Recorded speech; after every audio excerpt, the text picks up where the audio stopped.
সূরা আল ইমরানের 119 নম্বর আয়াতটি তেলাওয়াত করেছি। এই আয়াতে আল্লাহ পাক রব্বুল আলামিন মুমিন মুসলমানদেরকে সম্বোধন করে একটি মেসেজ দিয়েছেন, সতর্ক বার্তা দিয়েছেন। আল্লাহ পাক রব্বুল আলামিন বলেন, ইয়া আইয়ুহাল্লাযীনা আমানু, হে মুমিন মুসলমানেরা, তাত্তাকিযু বিতানাতাম মিন দুনিকুম, তোমরা কোন অমুসলমানদেরকে তোমাদের বন্ধু মনে করিও না। লা তাত্তাকিযু বিতানাতাম মিন দুনিকুম, কোন অমুসলমানকে তোমরা তোমাদের বন্ধু মনে করো না।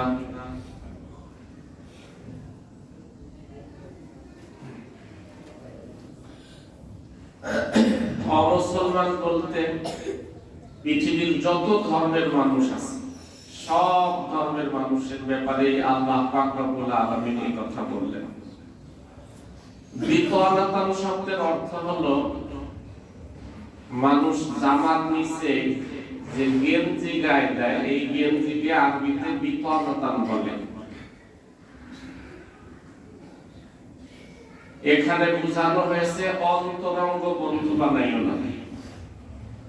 ইয়া আইয়ুহাল্লাযীনা আমানু লা তাত্তাখিযু বিতানাতাম মিন দুনিকুম লা ইয়াহলুনাকুম খাবালা, ও মুমিন মুসলমানেরা, কোন অমুসলিমকে তোমরা তোমাদের অন্তরঙ্গ বন্ধু বানাইও না। তারা তোমাদের বন্ধু নয়। ওয়াদ্দু মা আনিতুম, তারা সব সময় তোমাদের ক্ষতি সাধনের চেষ্টা করে। ওয়াদ্দু মা আনিতুম ক্বাদ বাগাতিল বাগদাউ মিন আফওয়াহিহিম, কখনো কখনো তাদের মুখ থেকে এই শত্রুতা বুঝাও যায়। কখনো কখনো তাদের মুখ থেকে এমন কথা বের হয় যেই কথার দ্বারা বোঝা যায় যারা তোমাদের মুহাব্বত করে না, ভালোবাসে না, তারা তোমাদের সাথে শত্রুতা করে। মাঝে মধ্যে বোঝা যায়। ক্বাদ বাদাতিল বাগদাউ মিন আফওয়াহিহিম ওয়া মা তুখফি সুদুরুহুম আকবার। তুখফি শব্দের অর্থ হলো লুকিয়ে রয়েছে। সুদুরিহিম এর অর্থ অন্তরে। ওয়া মা তুখফি সুদুরুহুম আকবার, মুখ থেকে যা বের হয়েছে এর চাইতেও ভয়ঙ্কর যা তার অন্তরে লুকিয়ে আছে তোমার ব্যাপারে। ক্বাদ বায়্যানা লাকুমুল আয়াত, ও মুমিন মুসলমানেরা, এই কথা আমি তোমাদেরকে বলে দিলাম। বায়্যানা অর্থ বলে দেওয়া, জানিয়ে দেওয়া। ক্বাদ বায়্যানা লাকুম, আমি তোমাদেরকে বলে দিলাম। ইন কুনতুম তাকিলুন, যদি তোমাদের বিবেক থাকে, যদি তোমাদের বিবেক থাকে তাহলে তোমরা বুঝবা।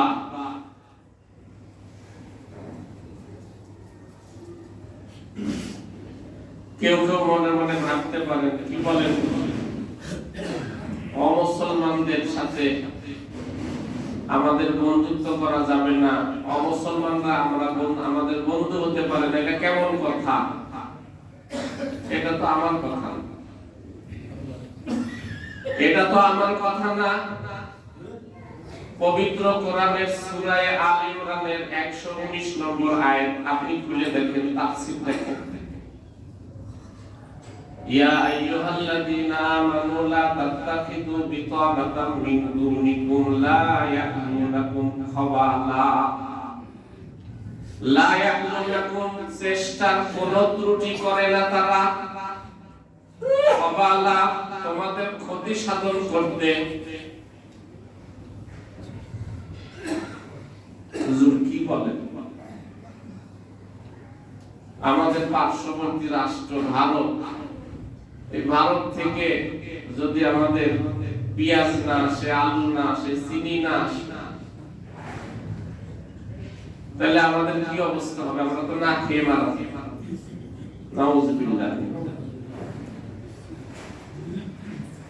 আল্লাহ পাক রব্বুল আলামিন বলেন, যদি তোমাদের বিবেক থাকে তাহলে তোমরা বুঝবা। মনে রাখবেন, এর অর্থ এই নয় যে কোন অমুসলমানের সাথে আপনার কোনো ব্যবসা বাণিজ্য, লেনদেন, তাদের সাথে কোন সম্পর্ক সম্বন্ধ থাকবে না, এমনটি না। বরং আল্লাহ তাআলা বলেন, তাদেরকে অন্তরঙ্গ বন্ধু বানাইও না, তাহলে তোমরা ক্ষতিগ্রস্ত হবে।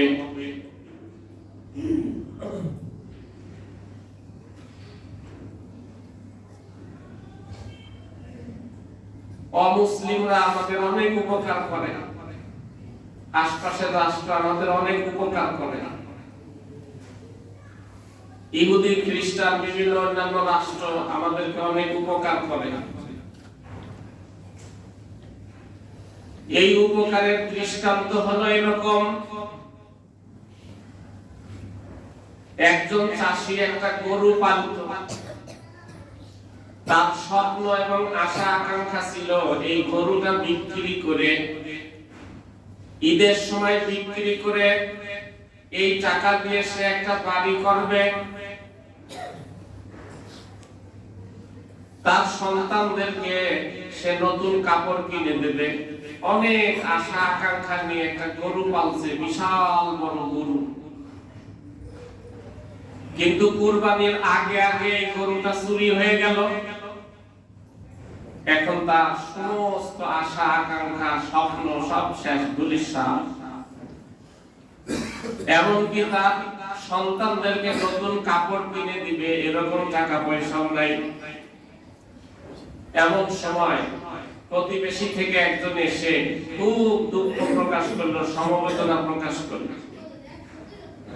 সমবেদনা প্রকাশ করে তার হাতে 2000 টাকা দিল,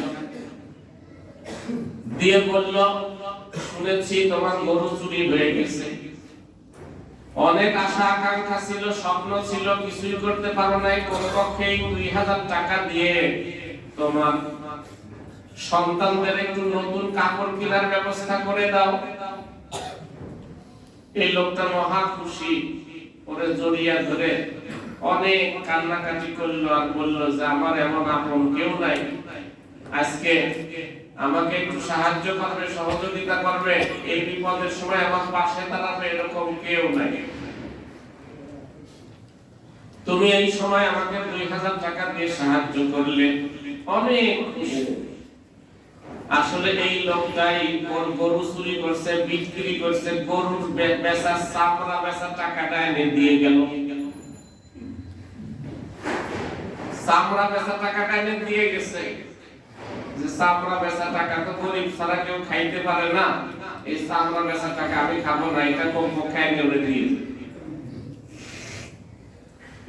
আল্লাহ পাক রব্বুল আলামিন বলেন, ইয়া আইয়ুহাল্লাযীনা আমানু লা তাত্তাখিযু বিতানাতাম মিন দুনিকুম লা ইয়াকুনুকুম খাবালা।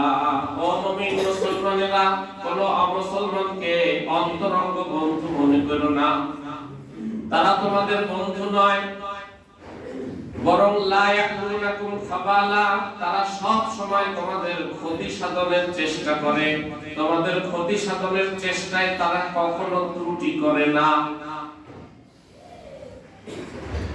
অদ্দুমা আনিতুম কদ বাদাতিল বাগদাউ মিন আফওয়াহিহিম, তাদের কথার দ্বারা কখনো এই শত্রুতা প্রকাশ পেয়ে যায়, তাদের কাজের দ্বারা কখনো এই শত্রুতা প্রকাশ পেয়ে যায়, কিন্তু অন্তরে যা লুকিয়ে আছে, ওমা তুখফি সুদুরুহুম আকবার, অন্তরে যা লুকিয়ে আছে এটা আরো ভয়ঙ্কর, আরো মারাত্মক। কদ বায়ান্না লাকুমুল আয়াত, এই গুরুত্বপূর্ণ তথ্য আমি তোমাদেরকে বলে দিচ্ছি। কদ বায়ান্না লাকুমুল আয়াত ইন কুনতুম তাকিলুন, যদি তোমাদের বিবেক থাকে, যদি তোমাদের বুদ্ধি থাকে, তাহলে আমার এই কথার দ্বারা তোমরা উপকৃত হইবা, সতর্ক হইবা। এরপরে আল্লাহ পাক রব্বুল আলামিন বলেন, হা আনতুমুল্লাই তুহিব্বুনাহুম, ও মুমিন মুসলমানেরা, তোমরা তো তাদেরকে ঠিকই মহব্বত করো, ভালোবাসো। মহব্বত করতে, ভালোবাসতে কোনো অসুবিধা নাই, এটা ইসলামের নিয়ম, কিন্তু তোমরা তাদেরকে অন্তরঙ্গ বন্ধু ভেবো না। হা আনতুম হাউলাই তুহিব্বুনাহুম ওয়ালা তুহিব্বুনাকুম, জেনে রেখো তারা কিন্তু তোমাদেরকে ভালোবাসে না। হা আনতুম লা তুহিব্বুনাহুম ওয়ালা ইউহিব্বুনাকুম ওয়া তুমিনুনা বিল কিতাবি কুল্লি, তোমরা তাদের কিতাবকে, আসমানি কিতাব বিশ্বাস করো, তাদের নবীকে নবী বিশ্বাস করো, কিন্তু তারা তোমাদের নবীকে নবী বিশ্বাস করে না। তারা তোমাদের কিতাবকে, আসমানি কিতাব, আল্লাহর কিতাব বিশ্বাস করে না। ইহুদিদের নবী তারা হযরতে মূসা আলাইহিস সালামের উম্মত হওয়ার দাবিদার। আমরা হযরতে মূসা আলাইহিস সালামকে আল্লাহর নবী হিসেবে বিশ্বাস করি। তারা যে তাওরাত কিতাবের অনুসারী বলে দাবি করে, ওই তাওরাত কিতাবকে আমরা আসমানি কিতাব বলে বিশ্বাস করি।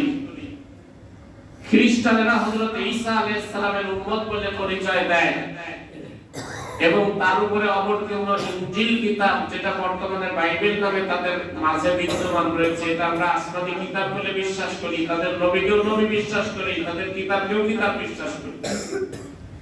কিন্তু তারা আমাদের নবী মুহাম্মদ আরবি সাল্লাল্লাহু আলাইহি সাল্লামকে নবী বলে বিশ্বাস করে না, এমনকি আমাদের কোরআনকে আসমানি কিতাব বলে বিশ্বাস করে না। আল্লাহ তাআলা বলেন, ওয়াতুমিনুনা বিল কিতাবি কুল্লি, তোমরা তাদের কিতাব পুরাটাই বিশ্বাস করো, তাদের নবীকেও বিশ্বাস করো, কিন্তু তারা তোমাদের নবীকে বিশ্বাস করে না।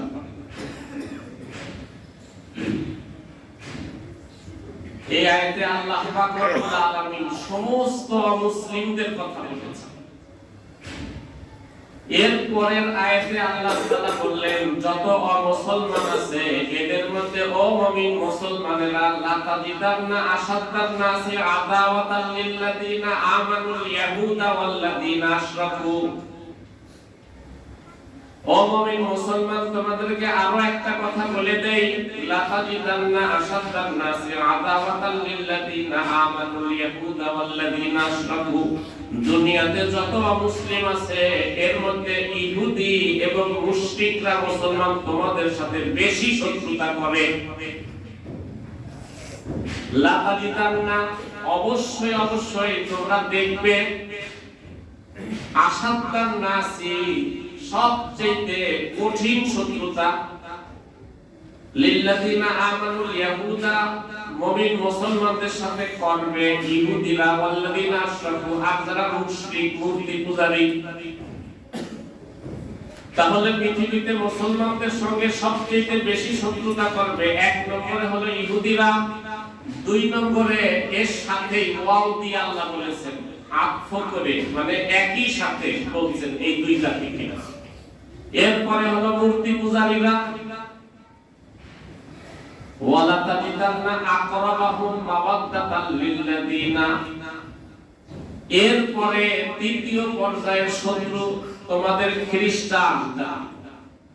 খ্রিস্টানদেরকে তোমরা কিছুটা পাইবা তোমাদের প্রতি নমনীয়, তবে খ্রিস্টানদের মধ্যে যারা ইহুদিদের সাপোর্ট করে, সমর্থন করে, জায়নবাদ সমর্থন করে, তারা আবার তোমাদের শত্রু হবে ইহুদিদের মতোই।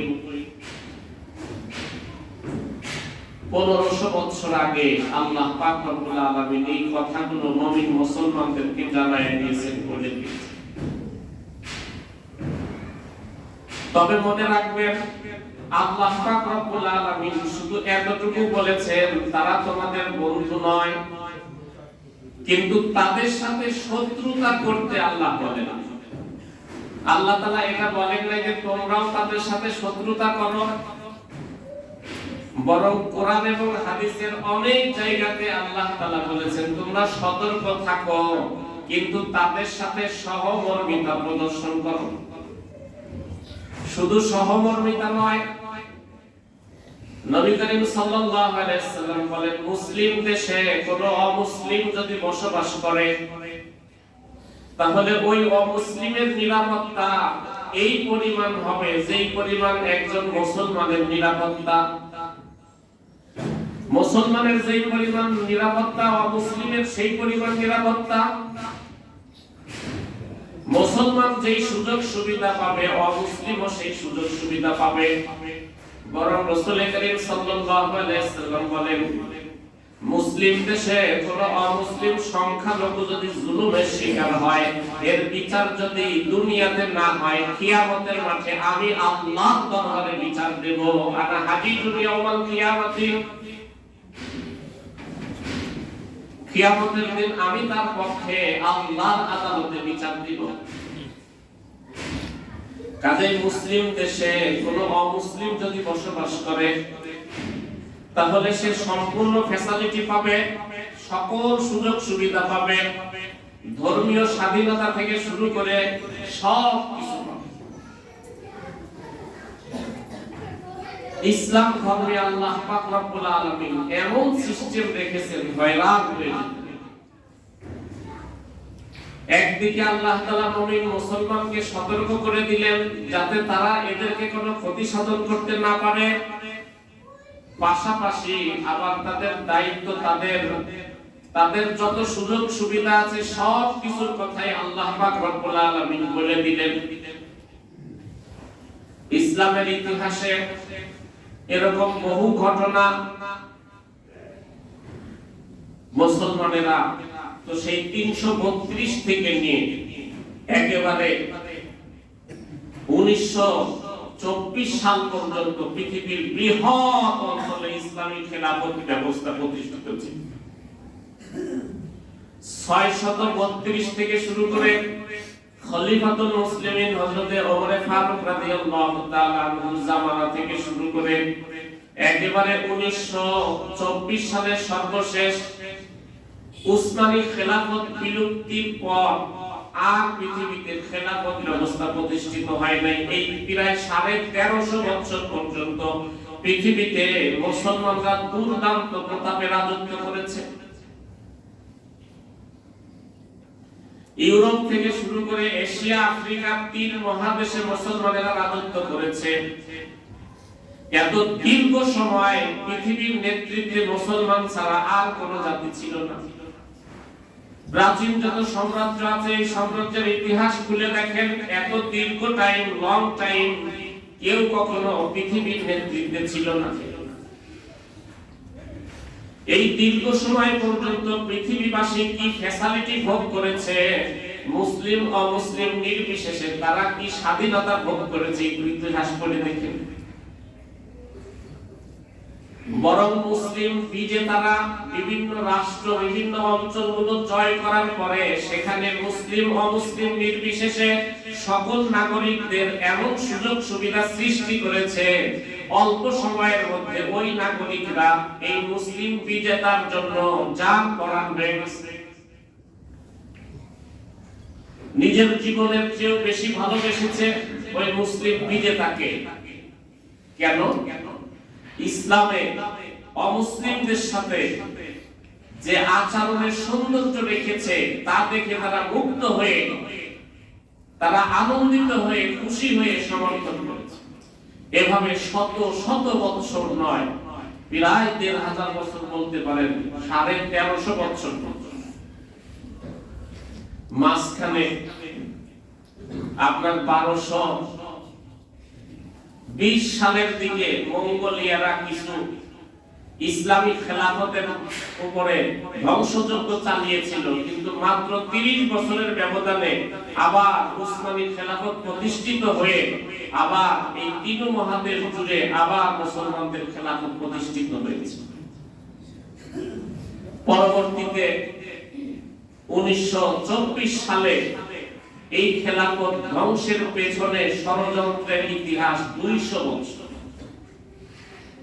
200 বছর ধরে ষড়যন্ত্র করে, চক্রান্ত করে সর্বশেষ ইহুদি খ্রিস্টান সহ সব একত্রিত হয়ে সর্বশেষ 1924 সালে তুর্কির পরাজয়ের মধ্য দিয়ে উসমানী খেলাফত বিলুপ্ত হয়, লম্বা ইতিহাস করে দেখি যেই ফ্রান্স এবং ব্রিটিশদের মধ্যে যুগ যুগ ধরে যুদ্ধ হয়েছে, এরা শুধু ইসলামী খেলাফত ধ্বংস করার জন্য একত্রিত হয়েছিল। ফ্রান্স, ব্রিটেন, রাশিয়া, আমেরিকা এরা সবাই একত্রিত হয়েছিল শুধু ইসলামী খেলাফত ধ্বংস করার জন্য। লম্বা ইতিহাস। তো বলতেছিলাম আল্লাহ পাক রব্বুল আলামিন মুমিন মুসলমানকে সতর্ক করে দিলেন, ইয়া আইয়ুহাল্লাযীনা আমানু লা তাত্তাখিযু বিতানাতাম মিন দুনিকুম লা ইয়ালুনাকুম খাবালা। ও মুমিন মুসলমানেরা, কোন অমুসলিম কখনো তোমার অন্তরঙ্গ বন্ধু হতে পারে না। কোন অমুসলিমকে তোমরা তোমাদের অন্তরঙ্গ বন্ধু বানাইও না। কিন্তু আমাদের সমাজে দেখা যায় মুসলমানের চেয়ে অমুসলমানকে আমরা বেশি বিশ্বাস করি। হুজুর আস্থা অর্জন করছে, কি করব? মুসলমান মিথ্যা কথা বলে, ওরা তো মিথ্যা বলে না। মুসলমান ধোঁকা দেয়, ওরা ধোঁকা দেয় না। এই কারণে এরকম হয়েছে। কিন্তু শুধু আমি আল্লাহ পাকের মেসেজটা বলে দিচ্ছি, দেখেন কোন অমুসলিম প্রতিবেশীর সাথে কোন ধরনের দুর্ব্যবহার করার অনুমতি ইসলাম দেয় না। এমনকি রাসূল করিম সাল্লাল্লাহু আলাইহি সাল্লামের ঘরে যদি কোনো তরকারি রান্না করা হইতো, আশপাশে যত ইহুদি আছে সবার বাড়িতে রাসূল করিম সাল্লাল্লাহু আলাইহি সাল্লামের ঘর থেকে তরকারি দিতেন। হিন্দু মুসলিম একসাথে বসবাস করবে, মিলেমিশে, কোনো অসুবিধা নাই, শুধু সতর্ক থাকতে হবে, অন্তরঙ্গ বন্ধু বানানো যাবে না। আমাদের পাশের রাষ্ট্র ইন্ডিয়ার দিকে তাকান, আমাদের পাশে আরেকটা রাষ্ট্র আছে মায়ানমারের দিকে তাকান।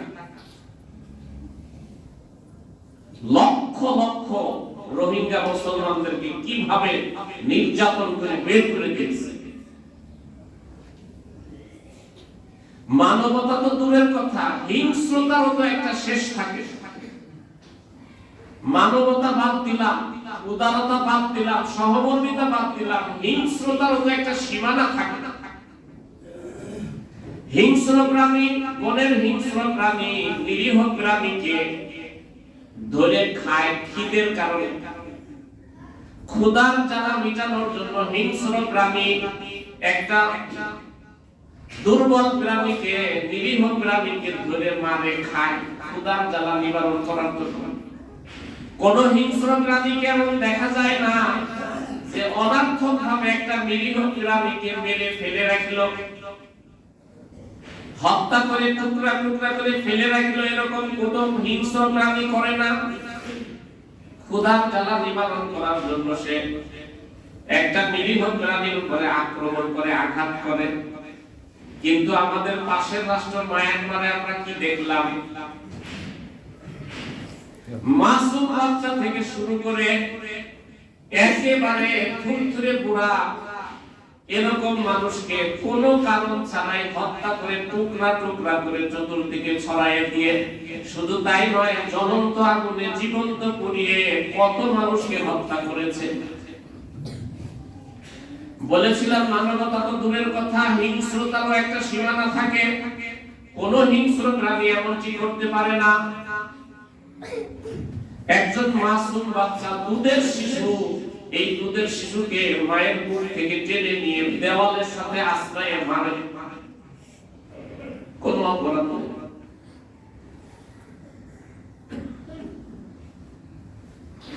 আমাদের পাশের রাষ্ট্র ইন্ডিয়া আমাদেরকে সংখ্যালঘুদের উপরে সহমর্মিতা করতে শিখায়। 1947 থেকে নিয়ে আজকে 2024 পর্যন্ত এই সময়ে ভারতের ইতিহাসটা একটু খুলে দেখে। 1947 সালের ইতিহাস একটু খুলে দেখেন। দেশ যখন ভাগ হয়েছিল, ভারতে কত লক্ষ মুসলমানকে অন্যায়ভাবে হত্যা করা হয়েছিল, বলেছিল এখান থেকে চলে যাও। আর একটু ইতিহাস দেখেন, পূর্ব পাকিস্তান, পশ্চিম পাকিস্তান কয়জনকে হত্যা করা হয়েছে। ইতিহাস একটু পড়ে দেখেন। যারা এরকম জুলুম নির্যাতন করে এরাই আবার বড় বড় কথা বলে, আমাদেরকে শিক্ষা দেয়। যখন ভারতীয় মিডিয়াতে বাংলাদেশ নিয়ে খুব চেঁচামেচি শুরু হইল, ঠিক সেই সময় ভারতের উত্তর প্রদেশে একটা মসজিদের নিচে মন্দিরের খোঁজে আসছে, সরকার থেকে পাঠাইছে। ওই মসজিদের নিচে, সে 500-600 বছর আগের মসজিদ, ওই মসজিদের নিচে মন্দির আছে, এটা খুঁজে বের করবে। এখানে দাঙ্গা হয়ে মারা গেল 4 জন মুসলমান। 4 জন মুসলমান তো জায়গায় মারা গেল। এরপরে আরো একেবারে মৃত প্রায় আরো কয়েকজন ছিল। পরবর্তীতে কতজন মারা গেছে এটা আমরা জানতে পারি নাই। যখন তারা এরকম ভাবে নিরীহ মুসলমানকে গুলি করে হত্যা করে মারছে, আর এদিকে আমাদেরকে সংখ্যালঘু নির্যাতনের সবক শিখাইতেছে, আমাদেরকে শিখাইতে হবে না। আল্লাহ এবং আল্লাহর রাসূল কোরআন এবং হাদিসে যে উপদেশ দিয়ে দিয়েছে সেটাই যথেষ্ট। কোন মুসলিম সংখ্যালঘুকে কোন মুসলমান নির্যাতন করতে পারবে না, জুলুম করতে পারবে না। এমনকি রাসূল করিম সাল্লাল্লাহু আলাইহি সাল্লাম বলেন, তোমরা তাদের মাবুদদেরকে গালিও দিতে পারবে না, কারণ তোমরা যদি তাদের মাবুদদেরকে গালি দাও, তারা তোমাদের মাবুদদেরকে গালি দিবে।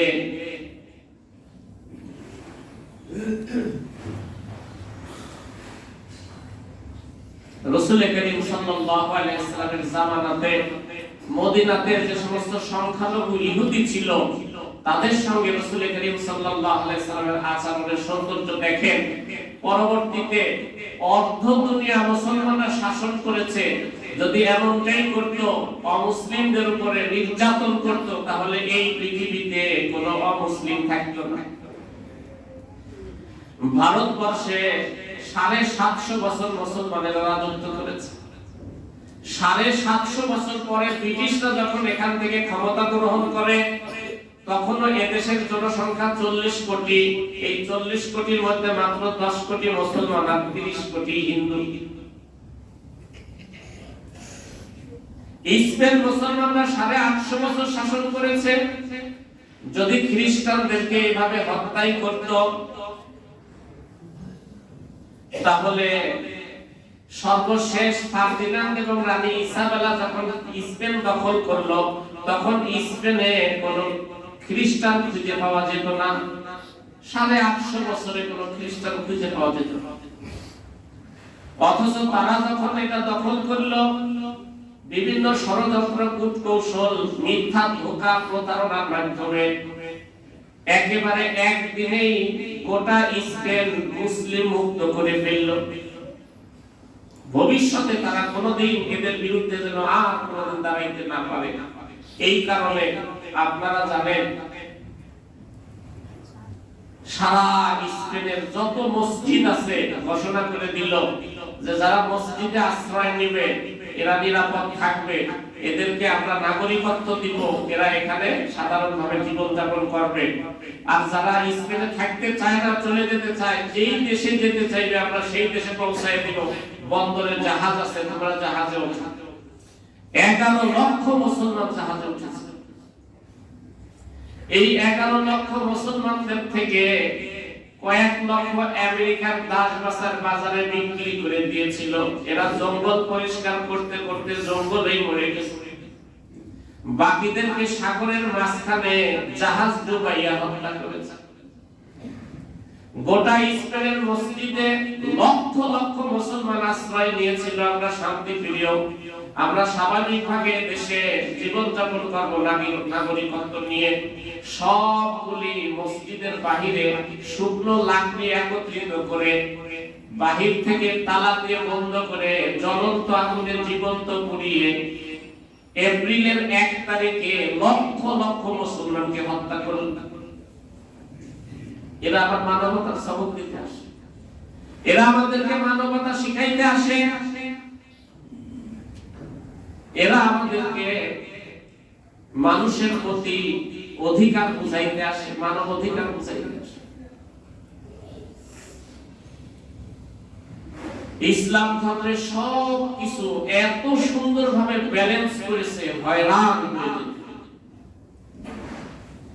আল্লাহ পাক রব্বুল আলামিন গোটা পৃথিবীকে সব ধর্মের